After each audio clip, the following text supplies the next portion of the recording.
Ladies and gentlemen, on your behalf, I am pleased to introduce today's guest speaker, Balasubramanian Muthuraman. He is chairman of Tata International Ltd and vice chairman of Tata Steel with headquarters in India. He leads operations that have global reach and impact. Tata Steel Minerals Canada Ltd has active operations in Quebec and Newfoundland and Labrador. Tata Steel's $5 billion investment in the region is expected to create thousands of jobs. Mr. Muthuraman began his career as a graduate trainee at Tata Steel in 1966. He went on to work in iron making and engineering. He then made the switch to marketing and sales, where he spent 20 years and became vice president of the division. Throughout his career, Mr. Muthuraman has been selected to spearhead major transformative projects.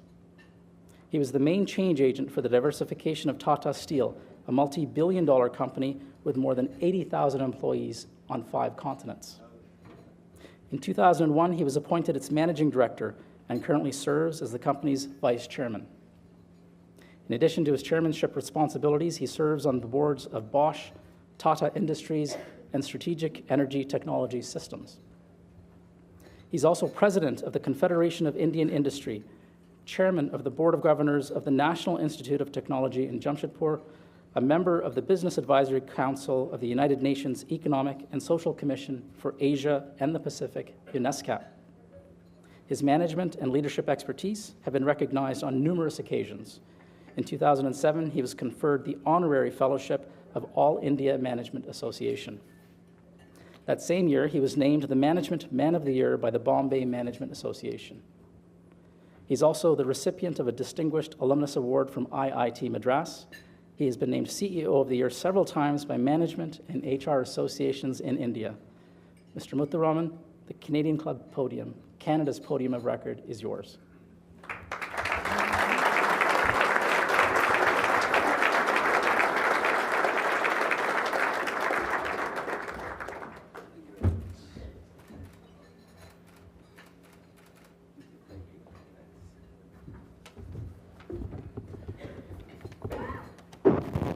Thank you for that very generous introduction. I'm sure some of my mother, if she had been here, she would have been extremely proud. So first of all, a good afternoon to all of you. And thank you very much for hosting me here. And I'm delighted to be in Canada after many, many years. My last visit to Canada was in 1987, some 25 years ago.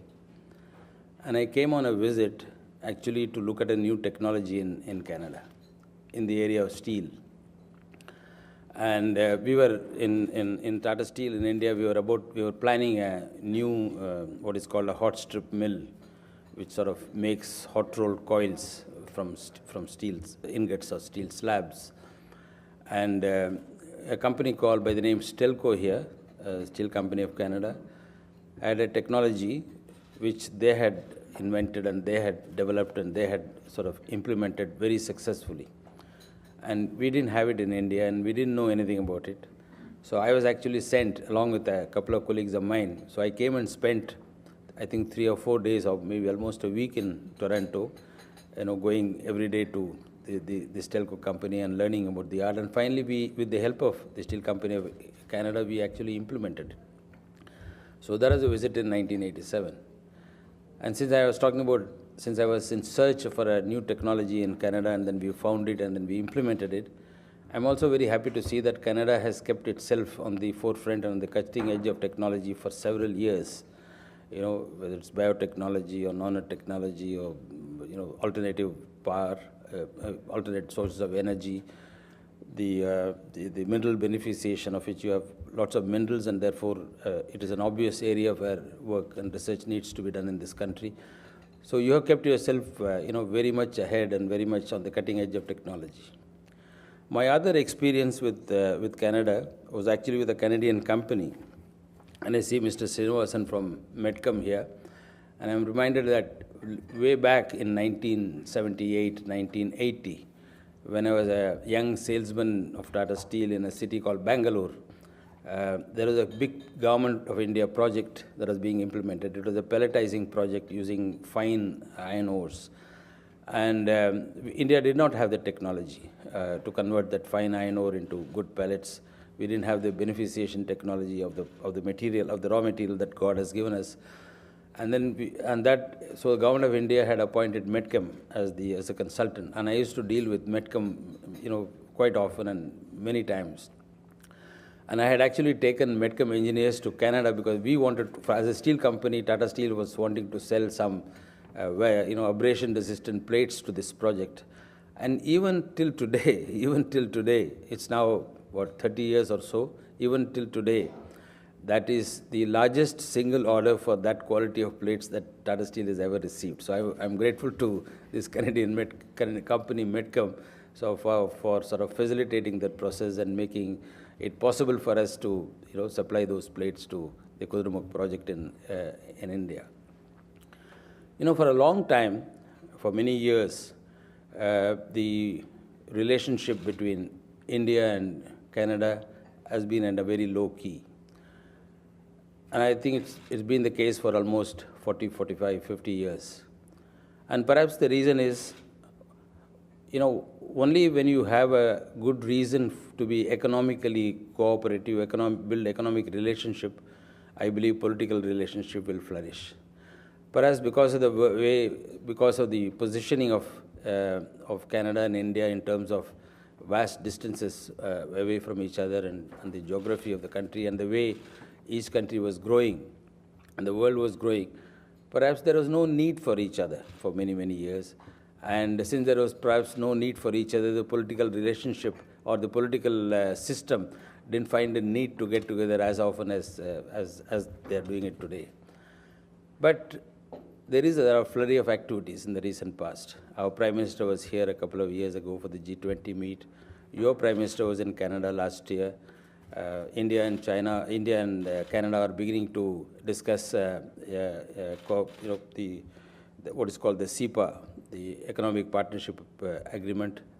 I know it will see the light of the day one day or the other, hopefully soon. So all this is happening because of the fact that there is a major rebalancing of the world economy that is taking place. And that's obvious to all of us. China is growing furiously. India is growing quite well. And in fact, since 1991, the year of Indian economic liberalization, which is 22, 23 years ago, and I often call India as a country which is only 22 years old, because prior to that, we had to wait for everything. India was closed. And nothing could go out and nothing could come in, including, sort of minds and mindsets and so on, and knowledge. So we were a closed country till 1991. And I was just mentioning to some of the people whom I was talking at lunchtime, that till 1991, even after the India gained independence in 1947, for some 44, 45 long years, we were in a completely administered economy. And we were a completely closed economy. The import barriers were huge. If you wanted to buy a new car, and you had a choice of two new cars, both of which were around 1950 models or something like that, and you had to wait for some 4 or 5 years to buy a new car. And if you wanted a telephone connection, you had to wait for 3 or 4 years for a telephone connection. If you wanted to make a telephone call, you often had to wait for 3 or 4 hours to get the other person on the telephone call, because it was some funny, which we can't even fathom today, of a fixed time call at which you have to fix a time ahead of your, the time of booking a call as to when do you want to talk to that person, without knowing whether the other person actually was going to be available at that time or not. So from a situation where we were at that time, over the last 20 years, India has done some, I think, great things. Our GDP in the last 20 years has become 5 times. And in the previous 20 years, between 1970 and 1991, India's GDP grew just about twice. The household savings, has increased something like 12 times. In the previous, something like 400% or 500%. And in the previous 20 years, it grew by about 40 or 45%. In many, many ways, there has been a tremendous change in India. And if you visit, anyone who is visiting India after about 10 years will see the difference physically in terms of new airports, new buildings, new roads, new infrastructure that has been created. In 1991, I recall we had something, for a population of 1 billion people, we had something like 500,000 telephone connections, all of which were fixed phone connections. And of course, I told you about how to make calls in India in those years. And today, for a population of 1.3 billion, we have a telephone connection of close to 1 billion subscribers. And India is adding subscribers at the rate of 15 to 18 million numbers every month. That's the speed at which the telephone subscribers are growing. So there has been a sea change in India. It is not to say that India has solved all its problems. India has not solved its problems because of the fact that India is a very complex country, is a very populous nation. We have a population of 1.3 billion people. We need to satisfy everybody in India and not satisfy only a smaller cross-section of people. And therefore, our growth, if you see our growth between 1947 and 1991, during that period post-independence but pre-liberalization, India grew at about 3.5% per annum. But between 1990 and 2000, the average growth rate was closer to 5.5% to 6%. And between 2000 and 2011, including the years of global recession, India grew at over 8% per annum. And there are 4 successive years of over 9% growth. And in the last 2 years, we have slowed down for a variety of reasons, partly political reasons, partly reasons of the political parties not working together, partly due to some governance issues, partly due to land issues and acquisition of land and delays and so on and so forth. Our growth rate have slowed down to 6.9% in 2011-12 and around 5% last year, 2012-13. But we are confident because one of the things that is happening in India, and you would see it the more you visit and sort of feel India beyond the numbers, is that, and it is true of China as well, both China and India, who have been for long centers of low-cost manufacturing, using labor arbitrage as the main arbitrage, are now slowly becoming and gradually becoming centers of major consumption, major markets, and so reasonably sophisticated markets. So when I talked about world rebalancing, it is also necessary for each country to, shall we say, participate in that rebalancing to make sure that it remains competitive and it engages its people actively and productively. And the way it will happen in a natural way is that countries like Canada, the United States, and some of the countries in Western Europe and Japan and so on, who have reached very high levels of technology and who have the fundamental capability of good innovation and good innovative practices and practices which will create new innovations as you go forward. These are the countries, you have the technology on one hand, and you have countries like China and India, and I can particularly talk of India, which actually need the technology and which provides the market access, and which is, of course, the reason why there is a flurry of activity in the political system between India and Canada in the more recent past, which wasn't there pre-global financial crisis, or even in, I would say, the last 10, 12 years or so. So there is a need, I believe, for India and Canada to work together. And what we see in Canada is good financial system, very good financial system you have. You got stability in the financial system. You got good regulatory laws. The laws are clear. They are not sort of opaque, or they're not vague. So there are very clear laws about what can be done and what can't be done. You got technology, and you got mineral resources. India as a country is endowed with mineral resources, but it is not going to be possible for India to meet the aspirations of 1.3 billion people with the mineral resources it has got. That's for sure, in many, many areas. And therefore, there is a tremendous opportunity for partnering between India and Canada. On the one hand, you are a country which not only have technology, but also endowed with rich natural resources, which you should use to advantage in terms of your own bargaining power with countries which have markets and which are in need of technology. And similarly, India needs technology today, and it will require raw materials and it will require mineral resources in the future. So to my mind, it is an ideal fit in many ways. We are both democracies. We both speak English by and large. And to a great extent, I think we have this sense of belief in the rule of law.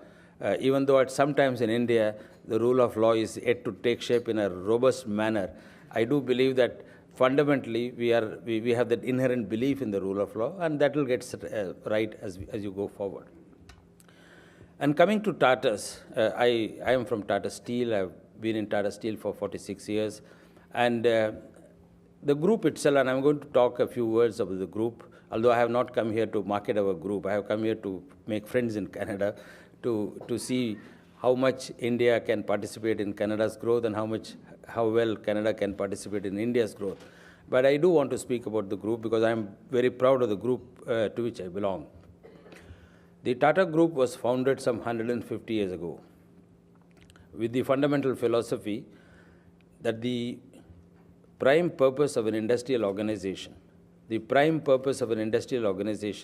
is to improve the quality of life of people around. And in order to do that prime purpose well, you must run your industrial enterprises well and profitably so that part of the profits can go back to the society. That has been we have not put the owners of the company ahead of the society. And in fact, our founder had once said that the society is not just a part of the business. It is just not another part of the business. It is it is a prime purpose of the business. So, and that is the philosophy with which Tata Steel has operated, and the entire Tata Group of companies have operated for the last 150 years, where we have believed, and in fact, even our structure of our companies reflects this philosophy. In the Tata Group, we have several companies, over 100 companies, of which about 30 or 35 companies are listed companies. And all these companies are held. The parent company is what is called the Tata Sons, which holds various percentages of equity in these listed companies and unlisted companies. 2/3 of the ownership of Tata Sons rests with public philanthropic trusts, which really means 2/3 of the dividends that flow from each of the individual companies to Tata Sons gets utilized for social purposes, like establishing a cancer institute or establishing a cancer hospital, work in the villages, tsunami relief, scholarships to people who need to go abroad or higher studies and so on. So I am not sure whether there is another institution or another industrial house in the world which has a structure, and our structure of the group and the ownership structure of the group actually reflects the philosophy and makes it easy for us to operate in that philosophy, or to actually implement that philosophy. And Tata Steel itself, and today the Tata Group, I talked about philosophy first before talking about the size of the group, because for us the philosophy is more important than the size of the profits of the group or the reach of the group. Today, Tata Group is a $100 billion company. In 1991, when India announced its economic liberalization, we had a turnover of 7 billion. In the last 22 years, we have grown from 7 billion to about 100 billion. And around 60% of this turnover comes from operations outside India. And in the last 15 years, Tata Steel have reached out beyond the shores of India and have acquired many companies, like in UK, the Jaguar Land Rover, the Chorus Steel, which is earlier British Steel, and Hugo in Netherlands, the Tetley acquisition. And it is in that spirit of taking us beyond the shores of India, we looked at Canada as an investment opportunity. And in fact, tomorrow, I'm going to the site in Shefferville, and hopefully there will not be too much of sort of snow, and I can actually see the iron ore on the ground. And we are implementing a project there. We are implementing a project in Quebec, along with New Millennium Corporation. We have a joint venture with them. We are very proud to have wonderful partners in Canada. And whatever we have experienced in the last 4 or 5 years in terms of the initial work on the project, we have had excellent support from the government. We have had excellent support from our joint venture partner. And we are able to work with everybody in an open and transparent manner. Of course, we have difference of opinion, and the difference of opinion gets resolved by normal, healthy conversations. And that's the atmosphere that we like in Canada. And I do believe we are spending something like 700 or 800 million US dollars for this initial project. We believe that there can be a potential for a greater project, but the greater project potential and the greater project investment is definitely going to depend upon what is the kind of policy that the government adopts in terms of attracting investment proposals. Maybe I'll say a word on that since I'm on the public sort of platform. You know, natural resources are very important. And unlike the previous century, during the 20th century, between 1900 and 2000, you know, the world grew several times. And the major reason for that growth, or one of the principal reasons for that furious growth in the 20th century, whether it is in the United States or Canada or Britain, or Europe, South Korea or Japan, many parts of what today we call as the developed world, is actually the abundancy of natural resources and the price of raw materials, price of natural resources. That is a very big trigger for this furious growth of the last century. This century is going to be a little bit different because of the fact that now growth is happening in countries which are large populations. China with its population of 1.4 or 1.5 billion, India with a population of 1.2 or 1.3 billion. The growth is happening in those countries, and therefore the longevity of or the need for natural resources is going to increase tremendously. Coal or other forms of energy, iron ore, coal, you name, I think there is going to be a huge amount of demand. And the last 10 years, especially I would say the last 10 years, definitely the last 7 or 8 years, have demonstrated that there is a lot of profits to be made out of in being in the business of natural resources. And governments often look upon this as a great opportunity to, you know, increase taxes or, you know, make lots of revenue you know, from the operation of natural resources, not often looking at what could be a longer term scenario. Because if you have very high levels of taxes, that investment is not going to take place. And when investment doesn't take place, the prices of raw material will be high. And if prices of raw material high and you want to tax more and the investment becomes not so attractive, investment will not take place. Now, it is a cycle, and I know that it is a cycle where often the government and the business people see this problem a little bit differently. But what I would request Canada, because Canada is endowed with a lot of natural resources, and it's very easy to go on a path of a very high tax regime and then say that these guys are making lots of profits, and then therefore let us sort of take away, cream off some part of the profits to the government. Of course, the government needs to get revenue. The government is the owner of the natural resources of a country, and it holds that in trust for the people of that nation. And the people of that country needs to get you know, benefit out of that. There is no question about that. But I would only seek a good balance between what is required for investment, what is required to attract investment, and what is justifiably that should go to the government and the people of the nation. And in fact, in the project that we are undertaking, as I said, we have had enormous help from the government of Quebec. We have had enormous help from our joint venture partner, the New Millennium Corporation. We have help from many, many other people. And most of the clearances we have obtained, the environmental clearance and the clearance for construction. We have had wonderful discussions with the First Nation bodies. We have had an agreement with them. And we are, by nature, the Tata Steel in India operates in a very backward area. In a very, very backward area where we got lots and lots of tribals who actually own that land originally, even before we came in.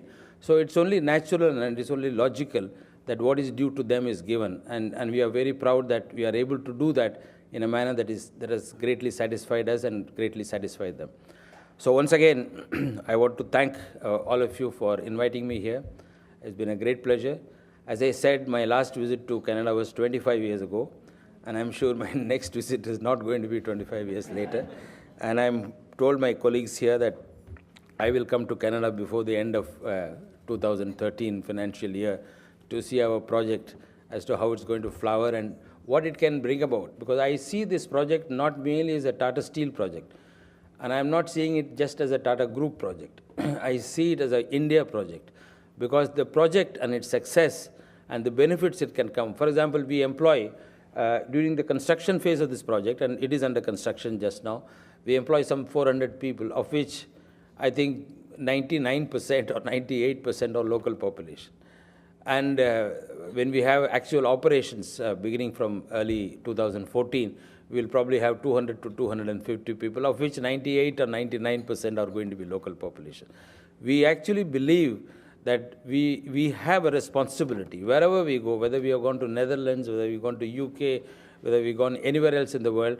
We have not taken shiploads of people from India to operate that companies, even though we may have acquired that company. Our belief is that people who have been operating are good people. They are the people who should be trusted.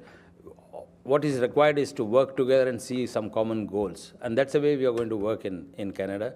And I'm hoping that this would not be the first, this is the first investment of Tata Steel. And I'm hoping this would aid for further investments, not only from the Tata Group, but also from India into Canada. Thank you very much once again.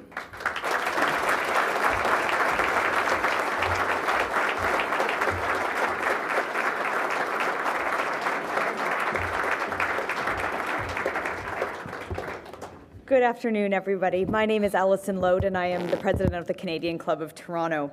And it is my distinct honor, Mr. Muthuraman, to thank you very, very much for being with us here today.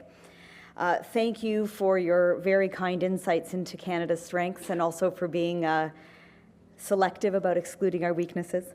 Thank you very much for sharing with us the Tata story and reminding us all that its prime purpose, and perhaps the prime purpose of many companies, should be to think about the quality of life in the communities in which they operate. And thank you for sharing that with us.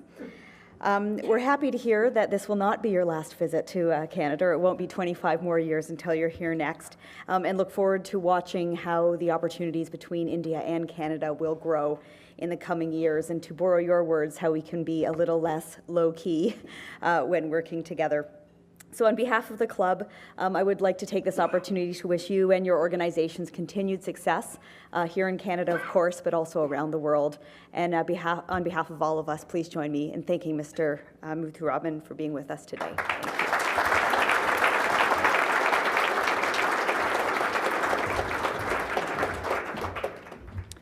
Thank you, Alison. I'd like to echo Alison's remarks and thank Mr. Muthuraman once again for his insightful speech today. We certainly wish you many happy and prosperous returns from your investments in Canada. Thank you for joining us. This concludes our television programming, which will be broadcast on Rogers TV in the days to come. We are grateful to Rogers TV and 680 News for their continuing promotion of Canadian Club events. To learn more about the Canadian Club and our upcoming events, please visit us at www.canadianclub.org. Thanks to all of you for joining us. This adjourns this meeting.